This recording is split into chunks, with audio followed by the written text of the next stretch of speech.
books up on my shelf in the back. The mostly yellow ones. That's about 6 books. It's only 6 out of a collection of about 11 very thick tomes about the history of civilization, called The Story of Civilization, by a couple of philosophers and historians named Will and Ariel Durant. These guys, this guy and gal, they have a great, captivating, informative, well-researched, entertaining style of writing, and I've been very smitten by it, I guess, which is why I'm collecting their books. Anyways, so it's probably a few thousand, maybe upwards of 5,000 pages of this long epic that they try to condense the entire known history of the human race into. Parsed out, I guess, by ages, from ancient India and Greece and Egypt to, I think they made it to Napoleon, so the at least the early 1800s. But anyways, and here's actually a picture on the back of their book here. This short little book here called The Lessons of History is actually the prologue, postscript, I don't know what they call it.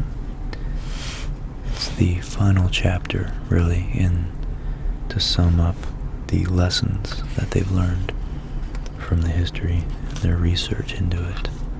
So I'm going to read you guys a short little excerpt out of this book, and maybe talk about it. We'll see if I feel like it, if I have energy. But anyways, yeah, let's get started. This one is called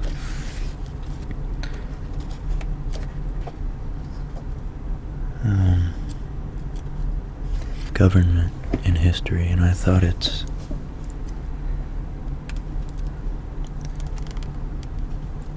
was relevant to at least, well, I thought it was relevant now, but really, once I think about it, it's probably one of the more relevant things to all human beings at any given time, at least from here and to the past. But it's the relationship between government and the individual, and the historical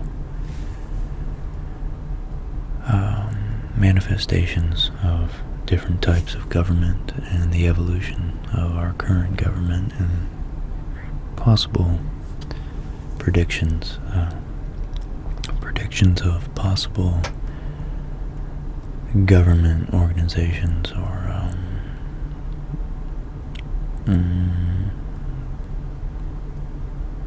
what would I say? Structures. Yeah. So maybe an attempt to learn from our past and understand what not to do and what's working out of the current rules. We can work towards a continually improving government structure with enough knowledge of what the hells we've done wrong in the past. So it starts off: Alexander Pope thought that only a fool would dispute over forms of government. History has a good word to say for all of them. and for government in general. Since men love freedom, and the freedom of individuals in society requires some regulation of conduct, the first condition of freedom is its limitation. To make it absolute, it dies in chaos. So the prime task of government is to establish order. Organized central force is the sole alternative to incalculable and disruptive force in private hands. Power naturally converges to a center, for it is ineffective when divided, diluted, spread, as in Poland under the liberum veto. Hence the centralization of power in the monarchy of Richelieu or Bismarck over the protest of feudal barons has been praised by historians. A similar process has centered power in the federal government of the United States. It was of no use to talk of states' rights when the economy was ignoring state boundaries and could be regulated only by some central authority. Today, international government is developing as industry, commerce, and finance override frontiers and take international forms. Monarchy seems to be the most natural kind of government, since it applies to the group, the authority of the father in a family, or of the chieftain in a warrior band. If it were to judge forms of government from their prevalence and duration in history, if we were to judge them, we should have to give the palm to monarchy. Democracies, by contrast, have been hectic interludes. After the breakdown of Roman democracy and the class wars of Gracchi, Marius, and Caesar, Augustus organized under what in effect was monarchical rule, the greatest achievement in history of statesmanship. That Pax Romana, which maintained peace from 30 BC to AD 180, throughout an empire ranging from the Atlantic to the Euphrates, and from Scotland to the Black Sea. After him, monarchy disgraced itself under Caligula, Nero, and Domitian, but after them came Nerva, Trajan, Hadrian, Antonius Pius, and Marcus Aurelius, the finest succession of good and great sovereigns. Renan called them the world has ever had. If, said Gibbon, a man were called upon to fix the period during which the condition of the human race was most happy and prosperous, he would, without hesitation, name that which elapsed from the accession of Nerva to the death of Marcus Aurelius. Their united reigns are possibly the only period of history in which the happiness of a great people was the sole object of government. In that brilliant age, when Rome's subjects complimented themselves on being under her rule, monarchy was adoptive. The emperor transmitted his authority not to his offspring, but to the ablest man he could find. He adopted this man as his son, trained him in the functions of government, and gradually surrendered to him the reins of his power. The system worked well, partly because neither Trajan nor Hadrian had a son, and the sons of Antonius Pius died in childhood. Marcus Aurelius had a son, Commodus, who succeeded him because the philosopher failed to name another heir. Soon, chaos was king.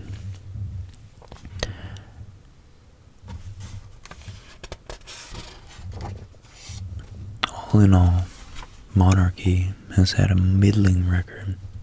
Its wars of succession brought mankind as much evil as the continuity or legitimacy of the monarchy brought good. When it is hereditary, it is likely to be more prolific of stupidity, nepotism, irresponsibility, and extravagance than in nobility or statesmanship.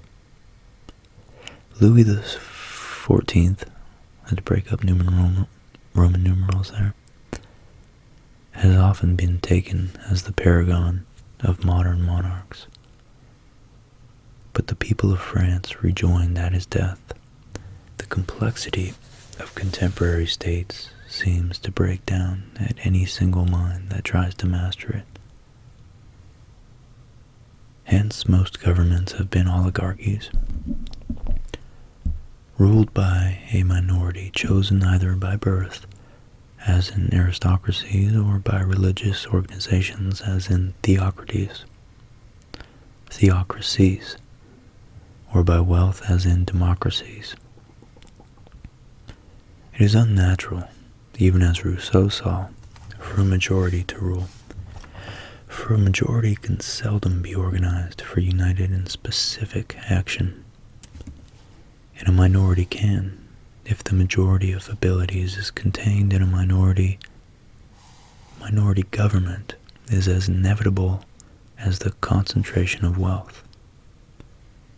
The majority can do no more than periodically throw out one minority and set up another. The aristocrat holds that the political selection by birth is the sanest alternative to selection by money or theology or violence. Aristocracy withdraws a few men from the exhausting and coarsening strife of economic competition and trains them from birth through example, surroundings, and minor office for the tasks of government. These tasks require a special preparation that no ordinary family or background can provide. Aristocracy is not only a nursery of statesmanship, but it is also a repository and vehicle of culture, manners, standards, and tastes, and serves thereby as a stabilizing barrier to social fads, artistic crazes, the neurotically rapid changes in the moral code. See what happens to morals, manners, style, and art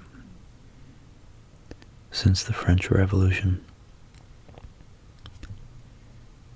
Aristocracies have been inspired, supported, and controlled, or they have inspired, supported, and controlled art, but they have rarely produced it. The aristocrat looks upon artists as manual laborers. He prefers the art of life to the life of art, and would never think of reducing himself to the consuming toil that is usually the price of genius. He does not often produce literature, for he thinks of writing for publications and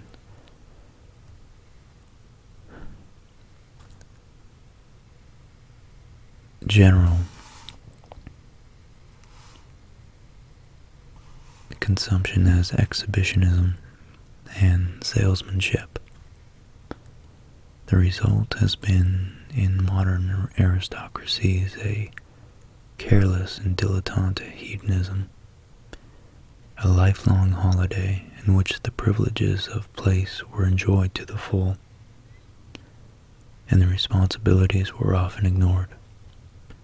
Hence the decay of some aristocracies. Only 3 generations intervened between l'état nécessite moi and après moi à déluge. I don't know what those mean. So the services of aristocracy did not save it when it monopolized privilege and power too narrowly.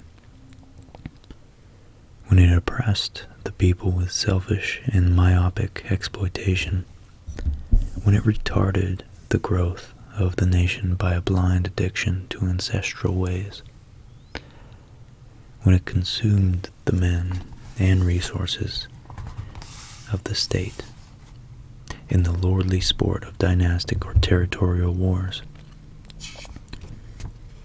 Then the excluded banded together in a wild revolt.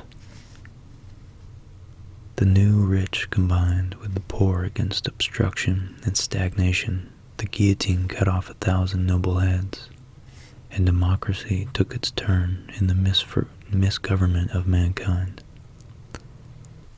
Does history justify revolutions?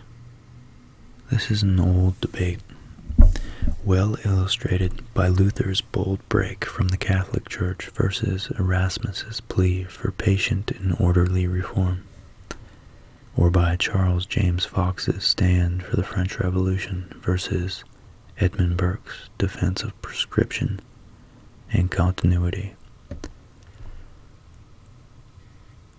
In some cases, outworn and flexible institutions seem to require violent overthrow, as in Russia in 1917. But in most instances, the effects achieved by the revolution would apparently have come without it, through the gradual compulsion of economic developments. America would have become the dominant factor in the English-speaking world without any revolution. The French Revolution replaced the landowning aristocracy with the money-controlling business class as the ruling power.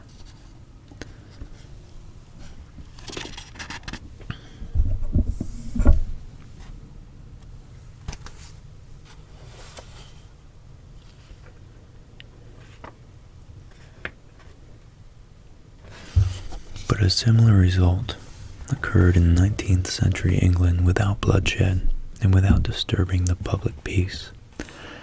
To break sharply with the past is to court the madness that may follow the shock of sudden blows or mutilations, as the sanity of the individual lies in the continuity of his memories.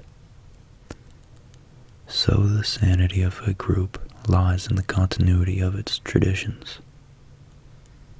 In either case, a break in the chain invites a neurotic reaction, as in the Paris massacres of September 1792. And neurotic, by the way, is characterized by negative emotion. Since wealth is an order and procedure of production, an exchange rather than an accumulation of mostly perishable goods, and is a trust, the credit system, in men and institutions rather than in the intrinsic value of paper money or checks. Violent revolutions do not so much redistribute wealth as destroy it. There may be a redivision of the land, but the natural inequality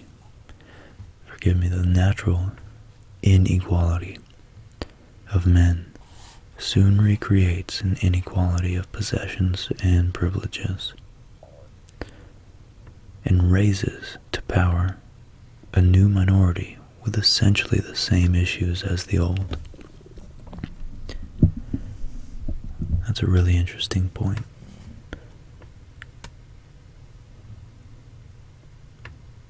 The only real revolution is in the enlightenment of the mind and the improvement of character.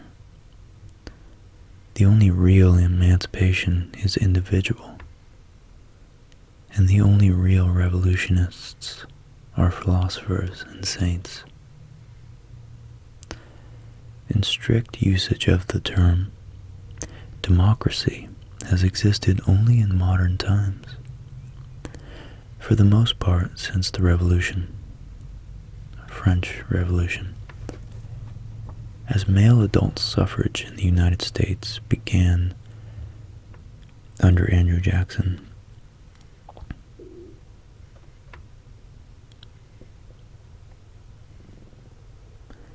As male adult suffrage in the United States, it began under Andrew Jackson. As adult suffrage, it began in our youth. In ancient Attica, out of a total population of 315,000 souls, 115,000 were slaves, and only 43,000 were citizens with the right to vote. Women, nearly all working men, nearly all shopkeepers, tradesmen, and all resident aliens were excluded from the franchise of voting. The citizen minority was divided into two factions. The oligarchic, chiefly the land aristocracy and the upper bourgeois, and the democratic, small landowners and small businessmen, and citizens who had lapsed into wage labor but still retained the franchise. During the ascendancy of Pericles around 460 BC, the aristocracy prevailed, and Athens had her supreme age in literature, drama, and art.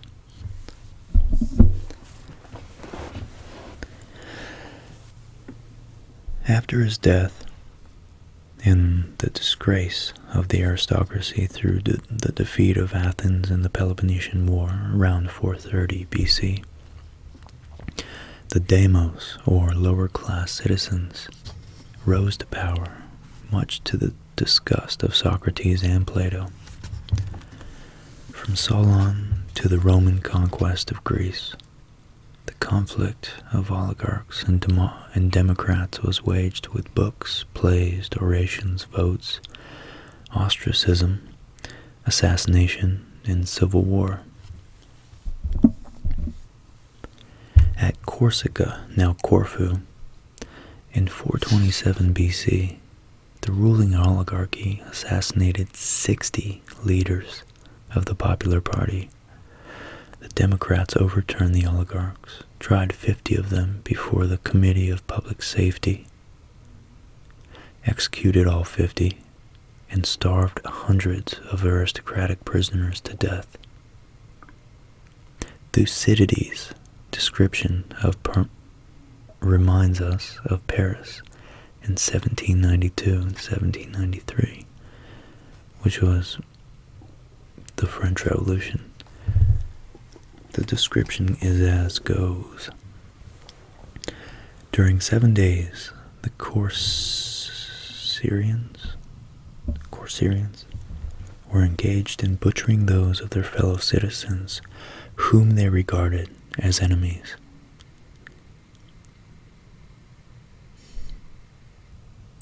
This to me is very poignant right now with the I haven't wrapped my head around it, but what's called identity politics, and anybody who is very, very quick to judge a person's character completely based on a rapid evaluation of mostly their external appearances or their affiliation with a single party of a two-party system. It seems, it just seems very foolish on a lot of levels. If I'm judging a person because he's a white male or a black female or a mixed race or a transgender, I'm making a lot of assumptions about their entire very complex life, and not much of that can be validated, I don't think. I don't think you could be too right about a person's entire complex personality by just lumping them into a very, very simple and low resolution category. So anyways, once the first or second blow hits, then you have followers, and then you might you might have a cultural meme, an idea that it's okay to kill your enemy. And if you perceive anybody that rapidly, without judging and taking the time to get to have an actual dialogue with them, if you perceive them as your enemy, then what's to stop you from feeding a machine that produces mass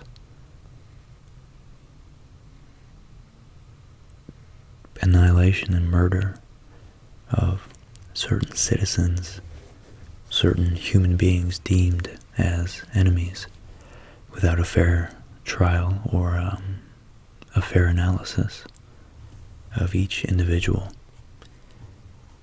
It just seems very simple-minded to group and lump people into categories like that. So it's just something I love about this book, something very, very true when you start to look into history, and thank God it's in such a digestible form, because it's not the first time it's happened, clearly. And communism and the French Revolution, and obviously the democratic takeover of the Periclean government are famous and unexceptional, unfortunately unexceptional examples. So, I don't know, it's just something we can learn from, I think. At least I can. Or at least I'm trying to. Trying to remember it when I'm attempting to wrap my head around modern politics and modern society, events, people I deal with. So he continues describing the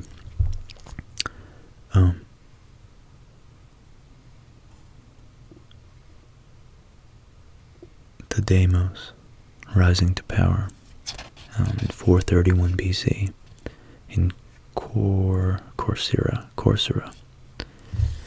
So, anyways, the Corcyrians were engaged in the butchering of those fellow citizens whom they regarded as their enemies. They put a label on them, dehumanized them so that they could slaughter them with no guilt. Death raged in every shape, and as usually happened at such times, there was no length to which violence did not go. Sons were killed by their fathers, and suppliants were dragged from the altar and slain on it.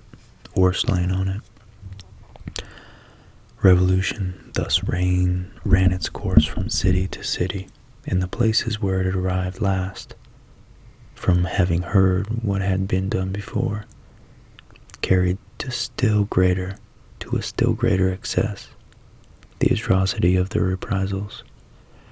Corcyra gave the first example of these crimes, of the revenge exacted on the governed,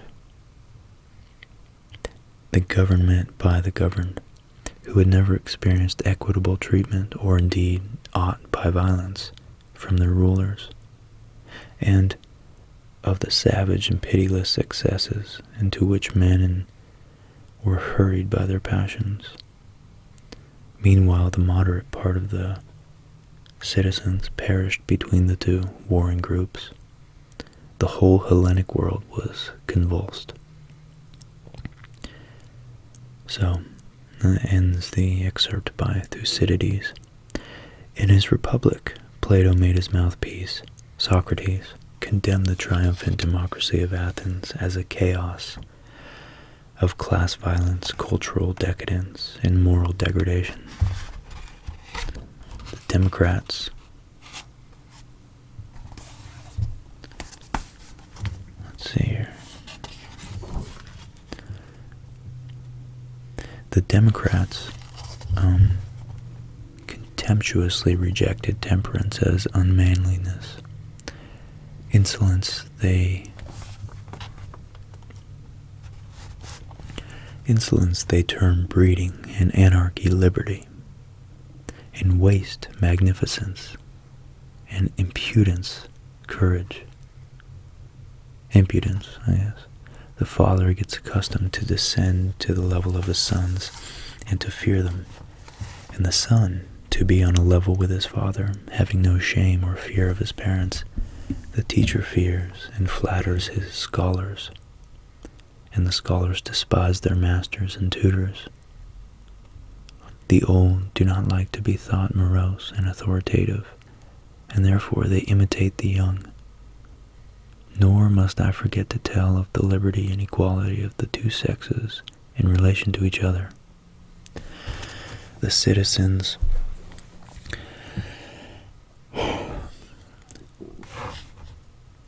chaff impatiently at the least touch of authority, and at length they cease to care even for the laws, written or unwritten.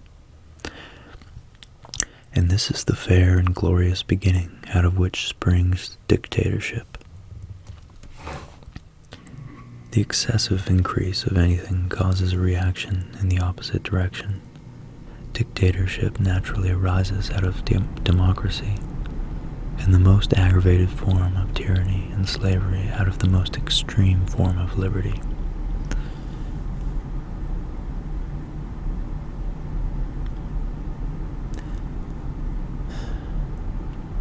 One more time. The excessive increase of anything causes a reaction in the opposite direction. Dictatorship naturally arises out of democracy, and the most aggravated form of tyranny and slavery out of the most extreme form of liberty.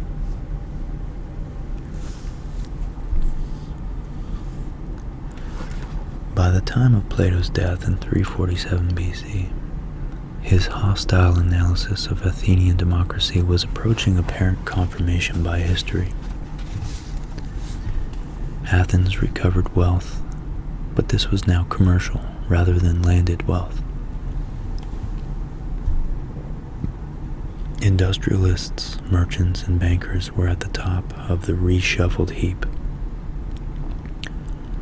The change produced a feverish struggle for money and a planexia, as the Greeks called it, an appetite for more and more. The nouveau riches, Neo-Pluto, built gaudy mansions, bedecked their women with costly robes and jewelry, spoiled them with dozens of servants, rivaled one another in the feasts with which they regaled their guests. The gap between the rich and the poor widened. Athens was divided, as Plato put it, into two cities, one the city of the poor, the other of the rich, the one at war with the other. The poor schemed to despoil the rich by legislation, taxation, and revolution, and the rich organized themselves for protection against the poor. All this sounds very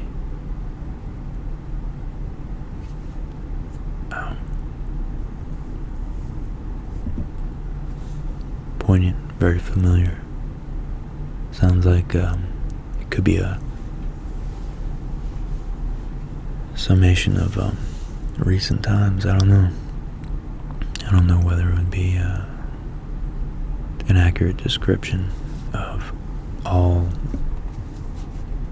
times in history, or if we just happen to be living in one that I think, pretty closely resembles this. Anyways, but the members of some oligarchic organizations, says Aristotle, took a solemn oath: I will be an adversary of the people, and in the council I will do it all the evil that I can. The rich have become so unsocial, wrote Isocrates about 366 BC, that those who own property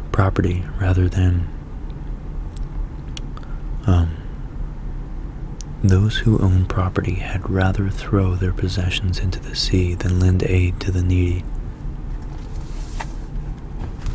while those who are in poorer circumstances would less gladly find a treasure than seize the possessions of the rich. The poorer citizens captured control of the assembly and began to vote the money of the rich into the coffers of the state for redistribution among the people through the governmental enterprises and subsidies.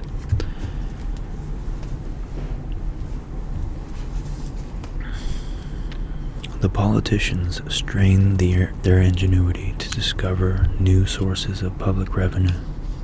In some cities, the decentralization of wealth was more direct. The debtors in Mytilene massacred their creditors en masse. The Democrats of Argos fell upon the rich, killed hundreds of them, and confiscated their property. The moneyed families of otherwise hostile Greek states leagued themselves secretly for mutual aid against popular revolts. The middle classes, as well as the rich, began to distrust democracy as empowered envy. The poor distrusted it as a sham equality of votes nullified by a gaping inequality of wealth.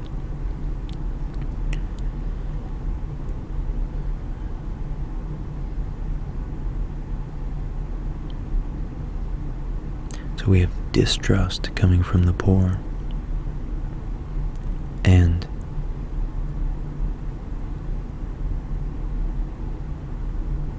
fear, which might lead into preemptive strikes, preemptive offensive stances by the rich due to their fear of the poor getting upset. And then the poor, in a terrible feedback loop, apparently becoming more and more upset by the apparent inhumanity of the wealthy. The rising bitterness of the class war left Greece internally as well as internationally divided when Philip of Macedon pounced down upon it in 338 BC. And many rich Greeks welcomed his coming as preferable to revolution. Athenian Democracy disappeared under Macedonian dictatorship. I think that might be my aversion to radical, at least radical dismantling of current laws. I believe that laws should definitely be changed, or at least subject to change, and then changed once it's been, once the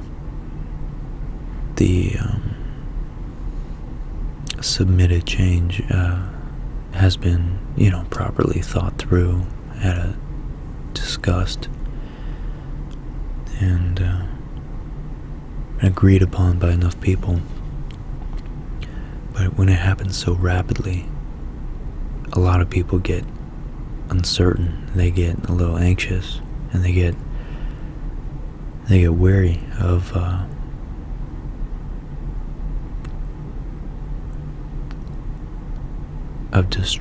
disruptions to the structure that helps keep society together, and they secretly, unconsciously maybe, start to desire a confident, powerful figure to lead them and tell them everything's okay, to subside their anxiety. So that's when you can have extreme liberalism, extreme potential chaos due to instability and rapid change and evolution of a society's infrastructure, the laws that keep it cohesive and running operationally normal.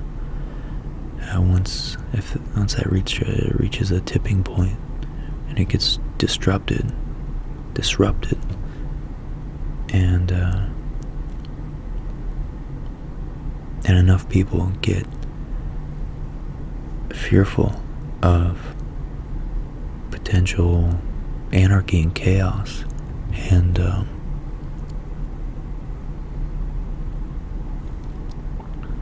evil, actors, evil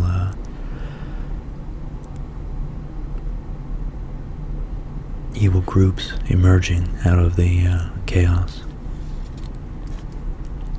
then they are much more willing to cede any rights that they might have had before in order to be given the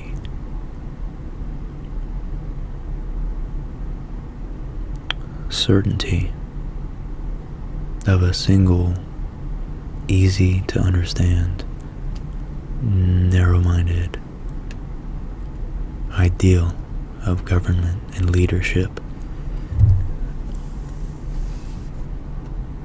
So, yeah, it's interesting that it didn't just start with communism or even the French Revolution 300 years ago. It started, or 250, at least 200. It started 2,000 years ago. Not started, but it occurred at least 2,000 years ago. Probably society's been oscillating like that back and forth for a lot longer. I would only guess based on this evidence.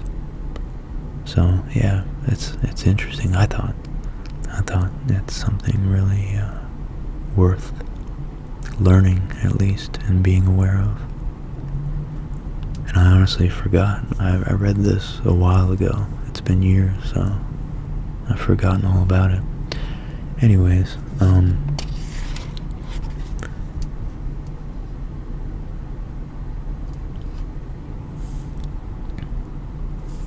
Plato's reduction of political evolution to a sequence of monarchy, aristocracy, democracy, and dictatorship found another illustration in the history of Rome. During the 3rd and 2nd centuries before Christ, a Roman oligarchy organized a foreign policy and a disciplined army, and conquered and exploited the Mediterranean world. The wealth so won was absorbed by the patricians, and the commerce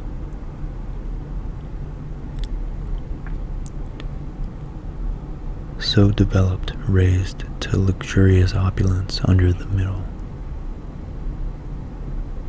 upper middle class.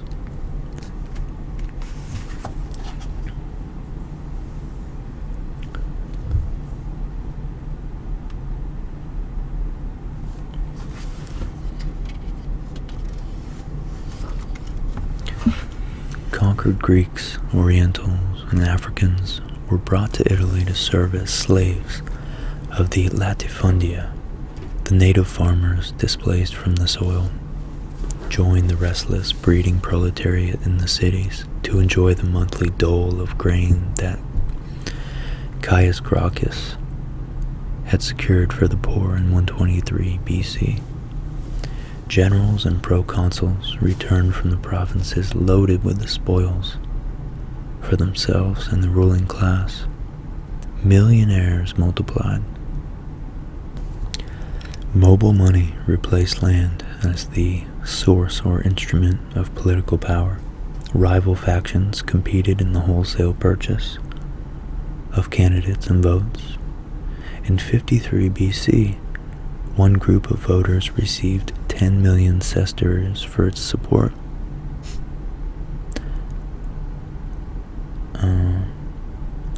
Sesterces for its support. When money failed, murder was available. Citizens who had voted the wrong way were in some instances beaten close to death and their houses set upon fire. Antiquity had never known so rich, so powerful, so corrupt a government. The aristocrats engaged Pompey to maintain their ascendancy. The commoners cast in their lot with Caesar, ordeal of battle replaced the auctioning of victory. Caesar won and established a popular dictatorship. Aristocrats killed him, but ended by accepting the dictatorship of his grandnephew and stepson, Augustus.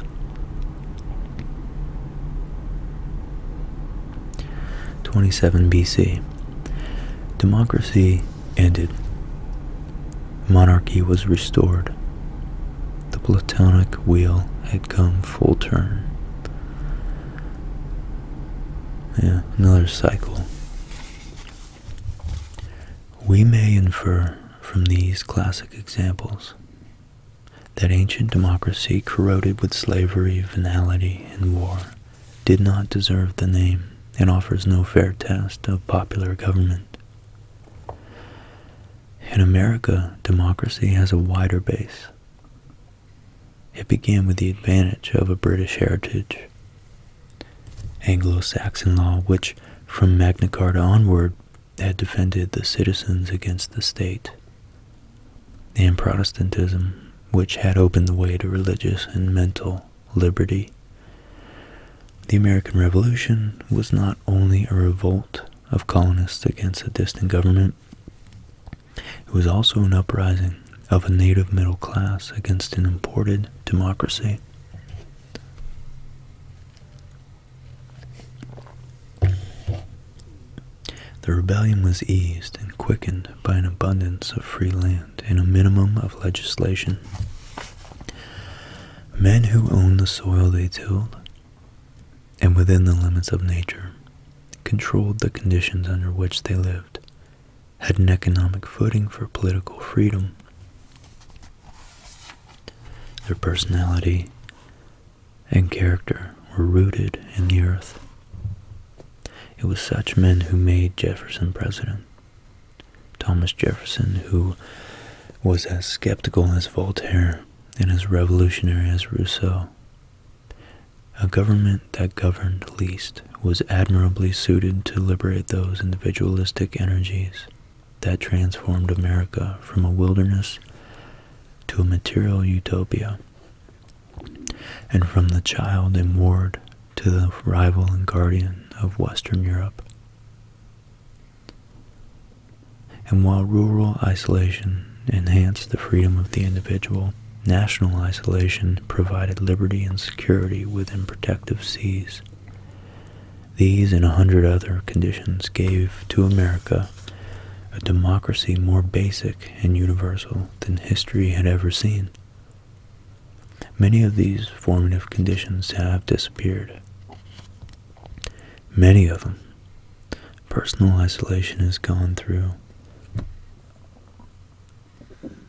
the growth of cities. Personal independence is gone through the dependence of the worker upon tools and capital that he does not own, and upon conditions that he cannot control. War becomes more consuming. The individual is helpless to understand its causes or to escape its effects. Free land is gone, though home ownership spreads with a minimum of land.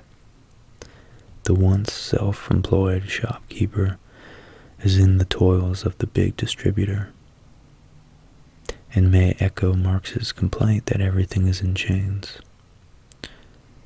Economic freedom, even in the middle classes, becomes more and more exceptional, making political freedom a consolatory pretense.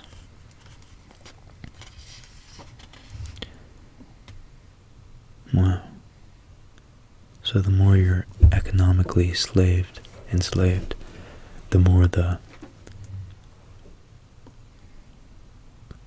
nominal and pretending that we have political freedom is necessary to maintain people from getting significantly, displeased with their governments. And all this has come not through the perversity of the rich, but through the impersonal fatality of economic development and through the nature of man.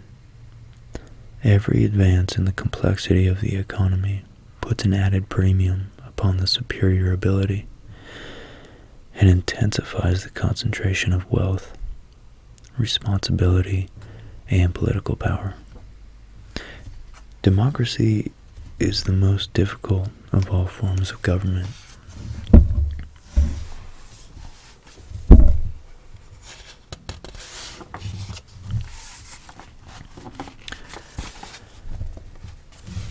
It requires the widest spread of intelligence, and we forgot to make ourselves intelligent when we made ourselves sovereign.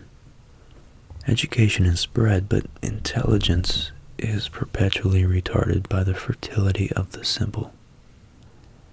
A cynic remarked that you mustn't enthrone ignorance just because there's so much of it. However, ignorance is not long enthroned, for it lends itself to the manipulation by the forces that mold public opinion. It may be true, as Lincoln supposed, that you can't fool all the people all the time, but you can fool enough of them to rule a large company. That was a slip of the tongue. To rule a large country. Is democracy responsible for the current debasement of art? The debasement, of course, is not unquestioned. It's a matter of subjective judgment, and those of us who shudder at its excess, its meaningless blotches of color, its collages of debris, its babbles of cacophony, are doubtless imprisoned in our past and dull to the courage of experiment. The producers of such nonsense are appealing not to the general public, which scorns them as lunatics, degenerates, charlatans, but to gullible middle-class purchasers who are hypnotized by auctioneers and are thrilled by the new, however deformed. Democracy is responsible for this collapse only in the sense that it has not been able to develop standards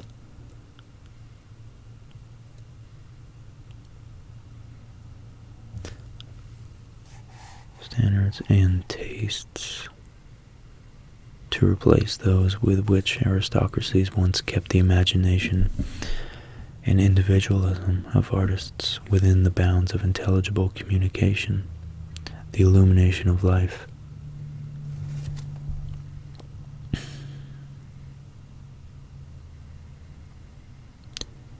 And the harmony of parts, the analogical sequence and coherent whole. If art now seems to lose itself in the bizarreries, this is not only because it's vulgarized by mass suggestion or domination, but also because it has exhausted the possibilities of old schools and reform and forms, and flounders for a time in the search for new patterns and styles, new rules and disciplines. All deductions having been made, democracy has done less harm and more good than any other form of government. It gave to human existence a zest, a camaraderie that outweighed its pitfalls and defects. It gave thought and science to enterprise. It gave thought and science and enterprise the freedom essential to their operation and growth. It broke down the walls of privilege and class, and in each generation it raised up ability from every rank and place. Under its stimulus, Athens and Rome became the most creative cities in history. And America, in 2 centuries, has provided abundance for an unprecedentedly large proportion of its population. Democracy has now dedicated itself resolutely to the spreading and lengthening of education and to the maintenance of public health. If equality of education, educational opportunity can be established, democracy will be real and justified. For this is the vital truth beneath the catchwords, that though men cannot be equal, their access to education and opportunity can be made more nearly equal. The rights of man are not the rights to office and power, but the rights of entry into every avenue that may nourish and test a man's fitness for office and power. A right is not a gift of God or of nature, but a privilege which it is good for the group that the individual should have. In England and the United States, in Denmark, Norway, and Sweden, in Switzerland, and Canada, democracy today is sounder than ever before.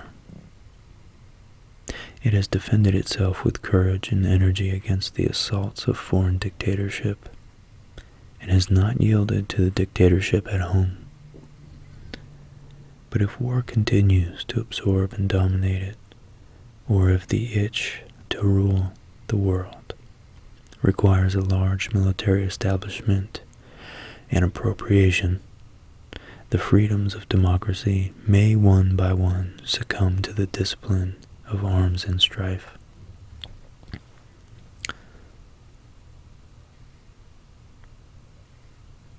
If race or class wars divides us into hostile camps, changing political argument into blind hate, one side or the other may overturn the hustings of the world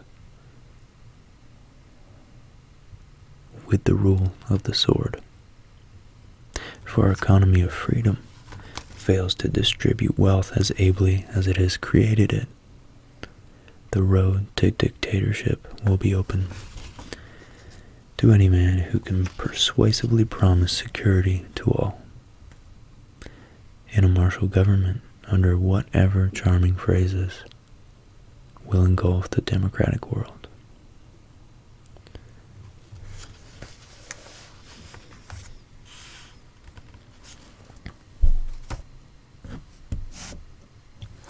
That's the end of that section, titled Government in History.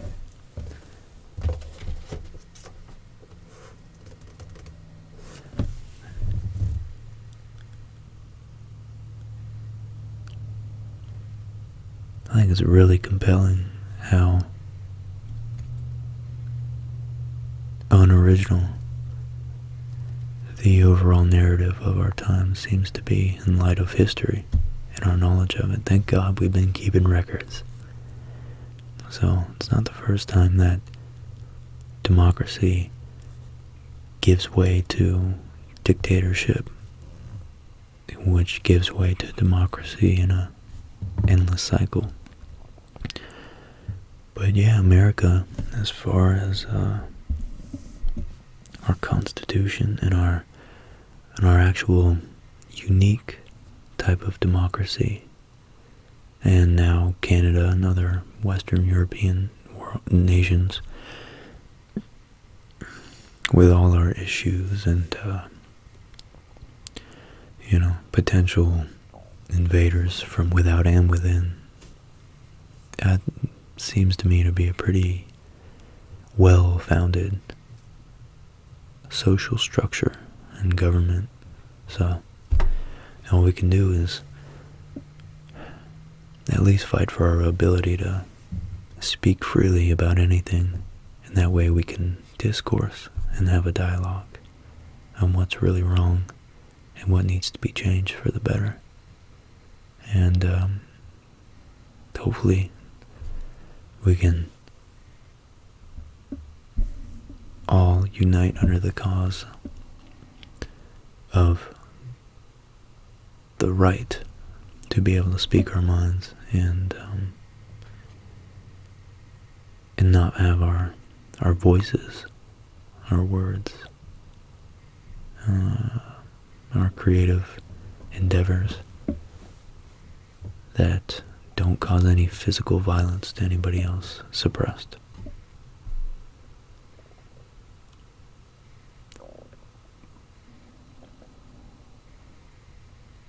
Yeah, that's a fine line. I have no idea. I know so little about it. I don't know about the law nearly enough, but I do know I don't ever want to give up my right to be able to say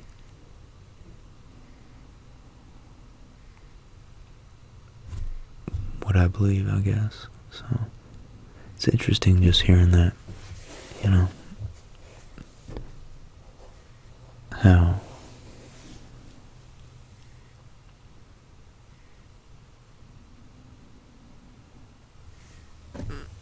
we can become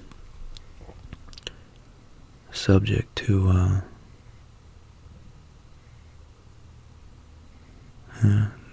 dictators in such a gradual manner that we don't realize it. But seeing the bigger picture hopefully helps give us interestingly enough, maybe it helps through the dialectic of seeing something and then understanding its opposite. I just read something not too long ago, actually, that said that peace is just